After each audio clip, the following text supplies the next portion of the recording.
og jeg, vi er tredje generation her på gården, og det er faktisk min farmor og farfar, der købte Krusmølle på en tvangsauktion, hvor mine forældre senere hen overtog. Stadigvæk som gård opsagde deres arbejde, og så lige så stille og roligt, så lejede de lokalet som det her ud, kostallen.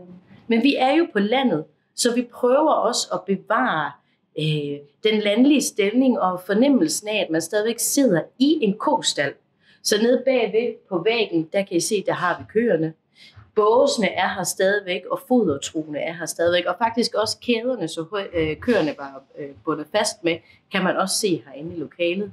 Så er der kreaturpassagen, det er jo der, man kommer op og går som en kreatur op mod buffeten. Der går man på kreaturpassagen, og inde ved siden af, der har I grisestallen. Men vi prøver altid at bevare stemningen af, at man er på landet, men selvfølgelig i moderne og renoverede lokaler, som herinde i kostallen. Det er vores største lokale. Vi kan have op mod 120 herinde, men om man er 120 eller 30, det kan man ikke mærke i de her lokaler.